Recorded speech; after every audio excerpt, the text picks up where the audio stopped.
Good morning, everyone.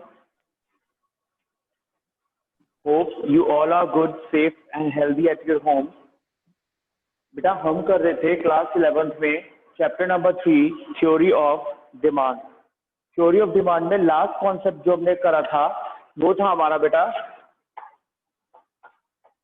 Shift in demand curve और इसका दूसरा नाम है चेंज इन डिमांड। ये था हमारा टॉपिक जो हमने लास्ट क्लास में पढ़ा था। एक बार इसका क्विक रिवीजन देख लेते हैं बेटा। शिफ्ट इन डिमांड कर्व और चेंज इन डिमांड। डिमांड कब चेंज हो गया, डिमांड कर्व में शिफ्ट कब आएगा? तो shift occurs in demand curve occurs when demand of a commodity changes because of change in other factors। Demand curve बेटा हमारा तब शिफ्ट होगा जब हमारी डिमांड, कॉमोडिटी की डिमांड या हमारी कॉमोडिटी की डिमांड बेटा चेंज होगी। किस वजह से? Because of change in other factors. Other factors में चेंज आने की वजह से। That means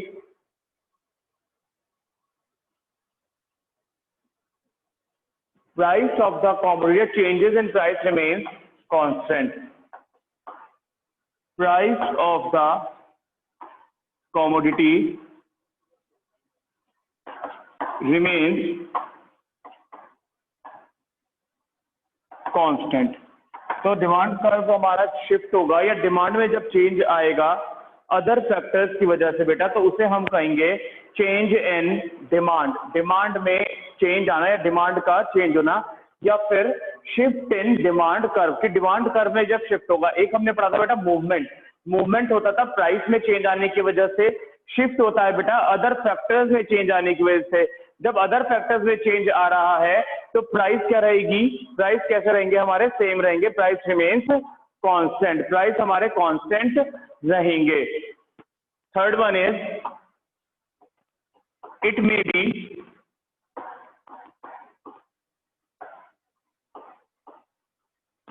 increase in demand और it may be decrease in demand. अगर हम बात करें शिफ्ट इन डिमांड कर्व या चेंज इन डिमांड में, तो या तो इसमें बेटा इंक्रीज हो सकता है या डिक्रीज हो सकता है। अच्छा, जब हमने वहां पर मूवमेंट पढ़ा था इससे पहले, या चेंज इन क्वांटिटी डिमांड पढ़ा था, तो वहां पर था बेटा एक्सटेंशन इन डिमांड और कॉन्ट्रैक्शन इन डिमांड। एक्सटेंशन का मतलब था डिमांड का बढ़ना, यहाँ पर भी इंक्रीज का मतलब है डिमांड का बढ़ना। तो दोनों में डिफरेंस क्या है? Extension term is used when demand of a commodity rises because of fall in on price. Price में फॉल आने की वजह से। But increase in demand occurs या demand of a commodity increases because of other factors. ये difference है बेटा दोनों में, इंक्रीज और डिक्रीज और एक्सटेंशन और कॉन्ट्रैक्शन में। एक्सटेंशन और कॉन्ट्रैक्शन टर्म्स यूज होती हैं जब कमोडिटी की डिमांड चेंज होती है प्राइस में चेंज आने की वजह से, और इंक्रीज और डिक्रीज टर्म यूज होगी जब डिमांड चेंज होगी किस वजह से? अदर फैक्टर्स की वजह से। और ग्राफिकली हमें क्या देखने के लिए मिलेगा यहाँ पर? Graphically there will be a shift in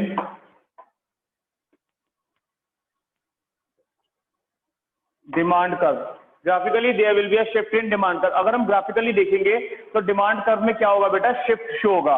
जब हमने वहां पर मूवमेंट देखा था इससे पहले, या चेंज इन क्वांटिटी डिमांडेड देखा था, तो ग्राफिकली वहां पर क्या हो रहा था? मूवमेंट होता था, वहां डिमांड का मूव होता था। यहाँ पर शिफ्ट हो जाएगा। शिफ्ट का मतलब है एक जगह से दूसरी जगह पहुंच जाएगा।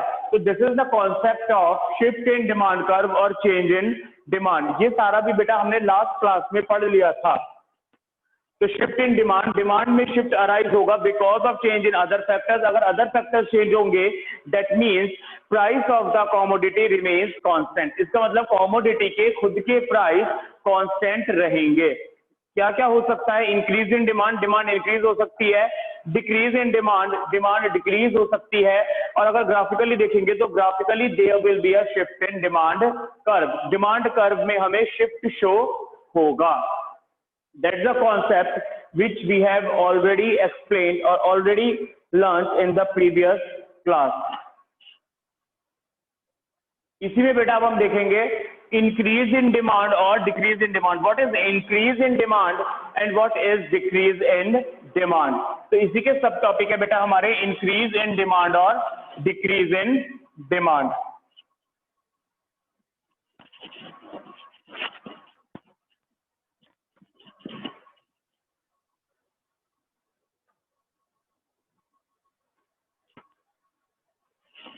पहला सब टॉपिक है बेटा हमारा increase in demand. Increase in demand, increase का मतलब डिमांड का बढ़ना, तो क्या कहेंगे हम? It occur when demand of a commodity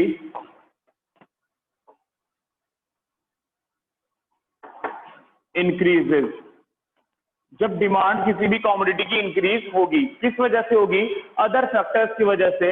तो it occurs when demand of a commodity increases because of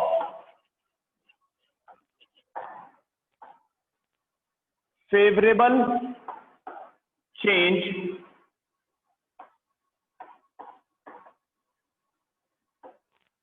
in other factors. अगर अदर फैक्टर्स में फेवरेबल चेंज आएगा, फेवरेबल चेंज का मतलब क्या है बेटा? फेवरेबल चेंज का मतलब है change which is in favour of the own commodity, वो चेंज जो हमारी कमोडिटी के फेवर में है। तो it occurs when demand of a commodity changes या increases because of favourable change in other factors. Other factors में जब फेवरेबल चेंज आएगा, फेवरेबल चेंज का मतलब क्या है? कोई भी ऐसा चेंज जो हमारी कमोडिटी के फेवर में है। अब बेटा अदर फैक्टर्स कौन से थे हमारे? Price of related goods, income of the consumer, taste and preference, expectation of rise in price in near future. Suppose taste and preference, अगर हम हमारा taste और preference उस commodity के लिए और बढ़ जाए, अगर बढ़ जाएगा तो वो फेवरेबल चेंज होगा, तो जिसकी वजह से हमारी कमोडिटी की डिमांड बढ़ जाएगी। प्राइस कल भी वही थे, आज भी वही है। तो देखते हैं शेड्यूल इसका कैसे बनेगा। P and Q, price and quantity. Suppose price was 10, जब प्राइस 10 थे डिमांड थी 50, प्राइस अभी भी 10 है, डिमांड हो गई 100। तो अदर फैक्टर्स में कैसा चेंज आया बेटा? फेवरेबल चेंज आया, वो हमारी कमोडिटी के फेवर में है। प्राइस कल भी 10 रुपए थे, आज भी 10 रुपए हैं, बट पहले डिमांड थी 50 यूनिट्स की, आज इसकी डिमांड हो गई 100 यूनिट्स की। That is the second point. Third point में बेटा हम इसका ग्राफ बनाएंगे। Origin X axis, Y axis. X axis पर आप मार्क करोगे क्वांटिटी, वाई एक्सिस पर मार्क करोगे price.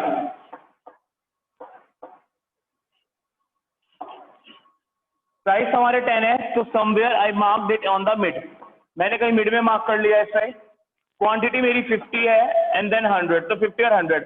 This is an hypothetical schedule, hypothetical schedule है, इमेजिनरी शेड्यूल है, आप कुछ भी एज्यूम कर सकते हैं, but assume it as is most as simple. Simple से सिंपल एज्यूम करें, क्यों? Because plotting will be easy, plotting easy हो जाएगी। प्राइस 10 है तो डिमांड है 50, price 10 demand is 50, that is the point, ये पॉइंट है। तो आपका डिमांड कब बनेगा बेटा? ये प्राइस अभी भी 10 है, डिमांड हो गई 100, प्राइस अभी भी 10 है, इंक्रीज होकर डिमांड हो गई बेटा 100, तो दैट इज द पॉइंट। अब डिमांड कर्व बनेगा ये वाला D1 D1। पहले डिमांड कर्व था इस पॉइंट पे ए पे, अब डिमांड कर्व है इस पॉइंट पे बी पे, तो शिफ्ट हो गया, दैट इज शिफ्ट। ये है बेटा शिफ्ट, डिमांड कर्व अपनी जगह से दूसरी जगह मूव कर जाएगा, तो ये है हमारा rightward shift, it is rightward shift. पहले डिमांड कर्व था ये जो डार्क लाइन से आपको शो हो रहा है डी और डी का, अब डिमांड कर्व शिफ्ट होके हो गया डॉटेड लाइन से D1 और D1, तो ये पॉइंट था ए, ये पॉइंट है बी, तो demand curve shift from A to D. Fourth point में हम बताएंगे graphically there will be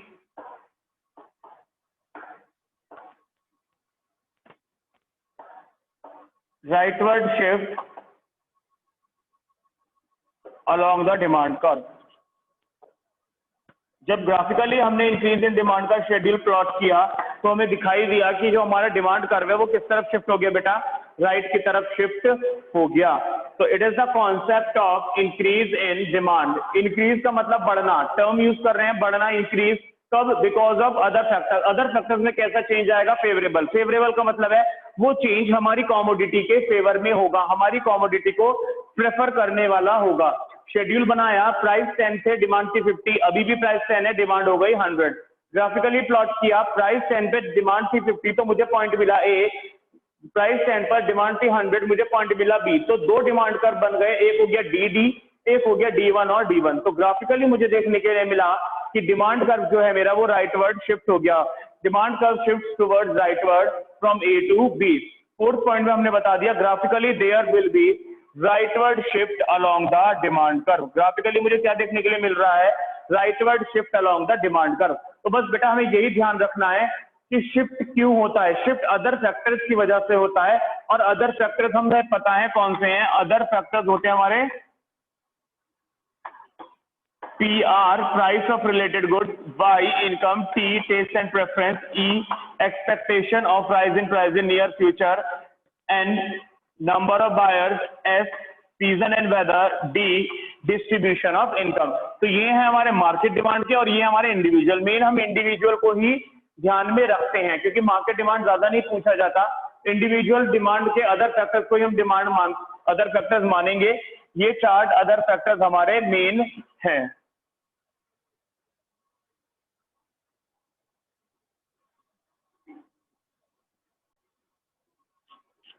moving ahead बेटा, इसी का बी पार्ट है हमारे पास, डिक्रीज इन डिमांड। डिमांड का डिक्रीज हो जाना, डिमांड का कम हो जाना। जब हम टर्म यूज कर रहे हैं decrease, that means it is because of the other factors. ये अदर फैक्टर्स की वजह से होगा बेटा। तो decrease in demand, it occurs, क्यों होगा डिमांड डिक्रीज, डिमांड हमारी कम क्यों होगी, it occurs because of unfavourable change in other factors. हमें ये तो पता है कि अदर फैक्टर्स की वजह से हो रहा है, बट अदर फैक्टर्स में कैसा चेंज होगा बेटा, अनफेवरेबल चेंज होगा। अनफेवरेबल चेंज का मतलब क्या है, वो चेंज हमारी कॉमोडिटी के फेवर में नहीं होगा, वो चेंज हमारी कॉमोडिटी के अगेंस्ट में होगा। तो लिखेंगे इसमें, it occurs when demand of a commodity decreases because of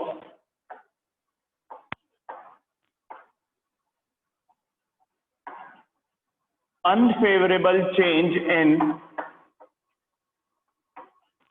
other factors। unfavorable change in other factors, other factors में unfavorable change की वजह से। what is unfavorable change? unfavorable change का मतलब है बेटा यहाँ पर change which is against of our commodity, जो वो चेंज जो हमारी कॉमोडिटी के अगेंस्ट में है, जो हमारी कॉमोडिटी के फेवर में नहीं है। Suppose if we taken the example taste and preference, तो शायद टेस्ट एंड प्रेफरेंस मेरे कम हो जाए। पहले मैं जिस कॉमोडिटी को प्रेफर कर रहा था अब उस कॉमोडिटी को प्रेफर ना करूं, तो अनफेवरेबल चेंज हो गया। शेड्यूल बनाए इसका, P and Q, this is P and Q, price is 10, demand is 100, price is again 10, demand is 50। तो डिमांड बेटा कैसी हो गई, यहाँ पे डिक्रीज हो गई, डिमांड कम हो गई। प्राइस पहले 10 थे तो डिमांड करता था 100, आज भी 10 है तो डिमांड हो गई 50। चेंज कैसा आ गया, अनफेवरेबल। अनफेवरेबल चेंज की वजह से डिमांड कम हो गई। अगर इसका कर्व बनाए, origin X axis, Y axis, X axis पर मार्क करोगे आप क्वांटिटी, वाई एक्सिस पर मार्क करोगे price, price is 10, quantity is 50 and 100। जब प्राइस 10 थे तो आपने डिमांड मार्क करी 100, that is the point A. तो ये बन गया आपका डिमांड कर्व डी। जब प्राइस 10 थे, नेक्स्ट प्राइस 10 थे, डिमांड हो गई 50, मतलब कम हो गई, तो ये पॉइंट आएगा बेटा। तो हम डिमांड कर्व भी डॉटेड ही बनाएंगे, D1 और D1 and it is the point B। पहले था A, अब है B, तो ये शिफ्ट आ गया लेफ्टवर्ड।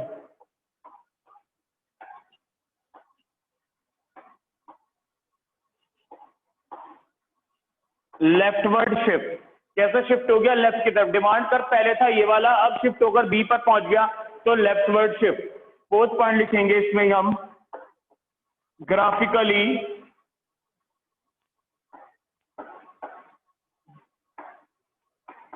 there will be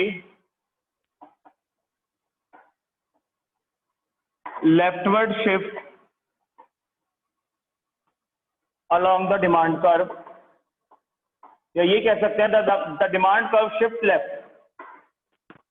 तो ये होगा बेटा हमारे इसके 4 points. Decrease in demand, demand decrease हो जाएगी। कब हो जाएगी डिक्रीज? जब हमारी कमोडिटी की डिमांड कम हो जाएगी अनफेवरेबल चेंजेस की वजह से। शेड्यूल देखा हमने, प्राइस से 10, डिमांड थी 100, प्राइस अभी भी 10 है, डिमांड हो गई 50। ग्राफ बनाया तो लेफ्ट की तरफ शिफ्ट होता हुआ डिमांड कर्व शो हुआ, और इसी को हमने फिर एक्सप्लेन कर दिया graphically, there will be leftward shift along the demand curve. तो that is the concept of decrease in demand. ये है हमारा कॉन्सेप्ट किसका? डिक्रीज इन डिमांड का। तो टॉपिक हम पढ़ रहे हैं चेंज इन डिमांड या शिफ्ट इन डिमांड कर्व। तो इंक्रीज होगा डिक्रीज होगा। जब आपने लास्ट क्लास में पढ़ा था चेंज इन क्वांटिटी डिमांडेड, तो वहां एक्सटेंशन हुआ था और कॉन्ट्रैक्शन हुआ था। तो बस बेटा यही ध्यान रखना है, एक्सटेंशन और कॉन्ट्रैक्शन प्राइस की वजह से होते हैं, उसका नाम है change in quantity demanded. Shift यानी इंक्रीज और डिक्रीज अदर फैक्टर्स की वजह से होते हैं, जिसका नाम है चेंज इन डिमांड। तो यही ध्यान रखना है हमें, that is the entire concept of change in demand, increase in demand and decrease in demand. दूसरी चीज बेटा, पॉइंट्स आपको पहले डेफिनेशन लिखवाई है हर पॉइंट में, फिर शेड्यूल बनवाया है, थर्ड पॉइंट में कर्व बताया है, और कर्व का फिर फोर्थ पॉइंट में एक्सप्लेनेशन बताया है। यही सीक्वेंस आपको रखना है। क्यों? Because the question may be asked in the form of differentiation. Differentiation की फॉर्म में भी क्वेश्चन पूछा जाता है। क्या पूछ सकते हैं डिफरेंशिएशन की फॉर्म में? Difference between extension and contraction in demand, difference between increase और डिक्रीज इन डिमांड। तो ये तो दोनों सेम बिलोंग कर रहे हैं। ऐसे भी पूछ सकते हैं difference between extension and increase, difference between contraction and decrease. तो ये हमारे 4 क्वेश्चन बन सकते हैं इसमें। तो इसीलिए आपको जो पॉइंट्स लिखवाए गए हैं वो सभी का सारे पॉइंट सिमिलर हैं, सीक्वेंस में लिखवाए गए हैं। पहले डेफिनेशन बताइए, फिर शेड्यूल बताया है, फिर कर्व बताया, और लास्ट में कर्व का डेरिवेशन बताया कि कर्व बनाकर आपको क्या शो हुआ है। तो यही सीक्वेंस आपको बेटा मेंटेन भी रखना है। पहले definition, then schedule, third is the curve, and fourth point the explanation of the curve. Means what the curve is being shows, क्या कर्व शो कर रहा है। Either it is shown the movement और it is shown the shift.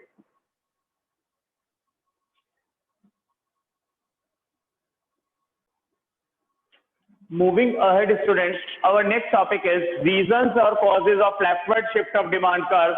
Reasons or causes of leftward shift of demand curve. Rightward shift of demand curve and leftward shift of demand curve. What are the reasons and what are the causes of rightward and leftward shift of demand curve? अभी हमने बेटा shift तो देख लिया, rightward shift पढ़ लिया, leftward shift पढ़ लिया। rightward shift होता है किस वजह से? डिमांड के इंक्रीज होने की वजह से। लेफ्टवर्ड शिफ्ट किस वजह से होता है? लेफ्टवर्ड शिफ्ट होता है डिमांड के डिक्रीज होने की वजह से। जब डिमांड बढ़ेगी अदर फैक्टर्स की वजह से, तो राइटवर्ड शिफ्ट होगा, राइट की तरफ डिमांड कर्व शिफ्ट हो जाएगा। जब डिमांड कम होगी अदर फैक्टर्स के अनफेवरेबल होने की वजह से, तो डिमांड कर्व हमारा लेफ्ट की तरफ शिफ्ट हो जाएगा। अब ये पॉइंट आ रहा है अदर फैक्टर्स। अदर फैक्टर्स का फेवर कैसा होगा, अदर फैक्टर्स का डायरेक्शन कैसा होगा, कि अदर फैक्टर्स में किस तरह का चेंज आएगा जो हमारा राइटवर्ड और लेफ्टवर्ड शिफ्ट लेकर आएगा। तो सबसे पहले बेटा आपका अदर फैक्टर था price of related good, PR. हमने सबसे पहले अदर फैक्टर क्या पढ़ा था बेटा? PR, price of related good. Related goods के प्राइस पढ़े थे हमने। तो रिलेटेड गुड्स आपके 2 तरह के थे, सब्स्टिट्यूट और कॉम्प्लीमेंट्री। मैंने कहा था सब्स्टिट्यूट में डायरेक्ट रिलेशनशिप होती है और कॉम्प्लीमेंट्री में इनडायरेक्ट होती है। सब्स्टिट्यूट में डायरेक्ट रिलेशनशिप है, अगर सब्स्टिट्यूट गुड के प्राइस कम हो गए तो मेरे गुड की डिमांड भी कैसी हो जाएगी? कम हो जाएगी। मेरे गुड की डिमांड भी कैसी हो जाएगी? कम हो जाएगी। अगर सब्स्टिट्यूट गुड के प्राइस बढ़ गए तो मेरे गुड की डिमांड बढ़ जाएगी। क्यों? क्योंकि सब्स्टिट्यूट वाले बायर मेरी तरफ आ जाएंगे। Is it clear? पहला पॉइंट है हमारा P R, price of related goods, related goods बेटा दो तरह के हैं, सब्स्टिट्यूट और कॉम्प्लीमेंट्री। सब्स्टिट्यूट गुड के केस में डायरेक्ट रिलेशनशिप बनती है कि अगर सब्स्टिट्यूट गुड के प्राइस कम हो गए तो मेरे गुड की डिमांड भी कम हो जाएगी, सब्स्टिट्यूट गुड के प्राइस अगर बढ़ गए तो मेरे गुड की डिमांड भी बढ़ जाएगी। तो राइटवर्ड शिफ्ट में क्या आएगा, अगर सब्स्टिट्यूट गुड के प्राइस क्या हो जाए, राइज हो जाए, तो फर्स्ट है rise in price of substitute good. अगर सब्स्टिट्यूट गुड के प्राइस बढ़ जाए तो मेरे गुड की डिमांड बढ़ जाएगी, इसका मतलब राइटवर्ड शिफ्ट हो जाएगा। तो लेफ्टवर्ड में क्या लिख दूं, fall in price of substitute good. अगर सब्स्टिट्यूट गुड के प्राइस कम हो जाए तो मेरे गुड की डिमांड कम हो जाएगी। क्यों कम हो जाएगी, क्योंकि मेरी कॉमोडिटी वाले भी चले जाएंगे सब्स्टिट्यूट की तरफ। सेकंड, इसी का दूसरा है कॉम्प्लीमेंट्री गुड। कॉम्प्लीमेंट्री में इनडायरेक्ट रिलेशन होती है, अगर कॉम्प्लीमेंट्री गुड के प्राइस कम हो गए तो मेरे गुड की डिमांड बढ़ जाएगी। कैसे, अगर पेट्रोल के प्राइस कम हो गए तो कार की डिमांड बढ़ जाएगी, तो यही होगा, अपोजिट कर देंगे, fall in price of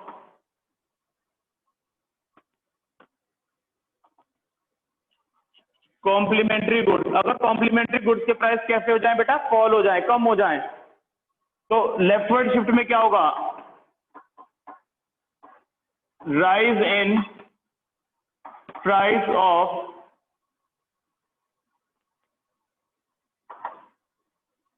complementary goods. Complementary good के अगर प्राइस बढ़ गए तो मेरे गुड की डिमांड कम हो जाएगी, तो लेफ्टवर्ड शिफ्ट हो जाएगा। तो ये था हमारा PR, price of related good. Next determinant है income, income of the consumer. हमें पता है बेटा income of the consumer, income के बेसिस पर भी गुड्स दो तरह के होते हैं, इंफीरियर गुड्स और नॉर्मल गुड्स। इंफीरियर गुड्स और नॉर्मल गुड्स। तो क्या होगा, इनकम में किस तरह का चेंज आएगा जो राइटवर्ड और लेफ्टवर्ड शिफ्ट हो जाए डिमांड में। नॉर्मल गुड्स के केस में देखें पहले कि अगर इनकम के बेसिस पर हमारे दो गुड्स हैं, नॉर्मल और इंफीरियर, तो नॉर्मल गुड्स के केस में देखें, अगर नॉर्मल गुड्स की डिमांड बढ़ जाए या इनकम बढ़ जाए कंज्यूमर की नॉर्मल गुड्स के केस में, अगर इनकम के बेसिस पर बेटा हमारे दो तरह के गुड हैं, नॉर्मल गुड्स और इंफीरियर गुड्स। तो सबसे पहले बात करते हैं नॉर्मल गुड्स की। इनकम बढ़ेगी तो नॉर्मल गुड की डिमांड भी बढ़ जाएगी, तो राइटवर्ड शिफ्ट आएगा। तो यहां लिखेंगे increase in income, income increase हो गई किसके केस में, इन case of normal goods, normal goods के केस में। क्योंकि बेटा हमारे दो तरह के गुड्स हैं, नॉर्मल और इंफीरियर। पहले नॉर्मल की बात करेंगे फिर इंफीरियर की बात करेंगे। तो नॉर्मल गुड्स में अगर इनकम बढ़ जाए तो डिमांड भी बढ़ जाएगी, तो राइटवर्ड शिफ्ट हो जाएगा।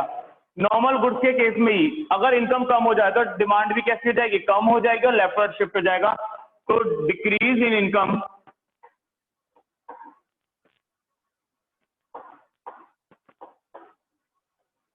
इन case of normal goods. Then इसका ही दूसरा पार्ट है इंफीरियर गुड्स। इंफीरियर गुड्स की डिमांड कब बढ़ेगी, जब इनकम कम हो जाए।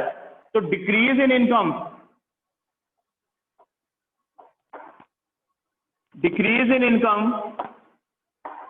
इन case of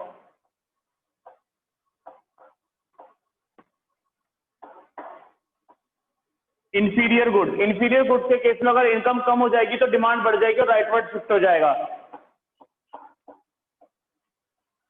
increase in income in case of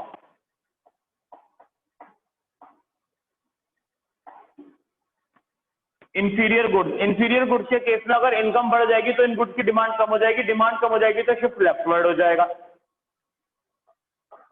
then next हमारा टेस्ट एंड प्रेफरेंस। तो डिमांड कब बढ़ेगी, जब टेस्ट एंड प्रेफरेंस उस कमोडिटी के फेवर में होगा। तो फेवरेबल चेंज,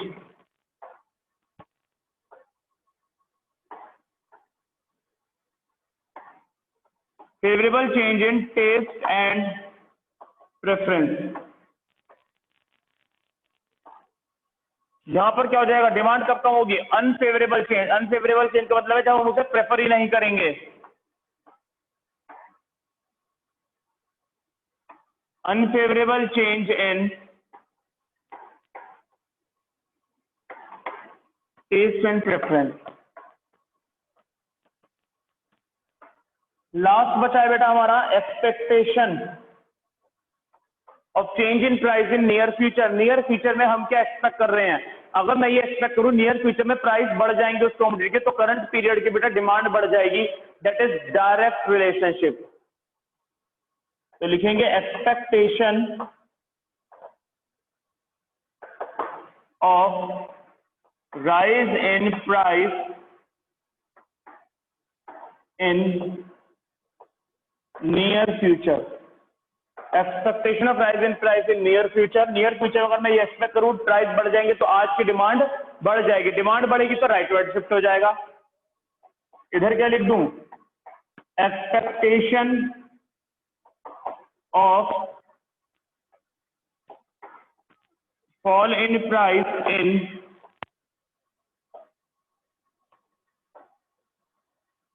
नियर फ्यूचर। अगर मैं एक्सपेक्ट करके चलूं कि नियर फ्यूचर में उस कमोडिटी के प्राइस फॉल हो जाएंगे तो आज करंट पीरियड की डिमांड भी फॉल हो जाएगी। तो here are the reasons causes of rightward shift of demand curve and the reasons and causes of leftward shift of demand curve. बस ये ध्यान रखना है बेटा हमेशा जब हम शिफ्ट की बात कर रहे हैं, that means we are talking about the other factors. हम अदर फैक्टर्स की बात कर रहे हैं, बस ये ध्यान रखना हमेशा कि शिफ्ट की जब बात हो रही है तो अदर फैक्टर्स की बात हो रही है। मूवमेंट की अगर बात हो रही है तो प्राइस की बात हो रही है। तो ये पूछे जाता है, it is an important question, what are the reasons and causes of rightward shift of demand curve. क्या रीजन है या डिमांड कर्व राइट की तरफ क्यों शिफ्ट होता है, या क्या रीजंस हैं, क्या कॉजेज है जिसकी वजह से हमारा डिमांड कर्व लेफ्ट की तरफ शिफ्ट हो जाता है। तो here are the reasons and causes of rightward and leftward shift of demand curve.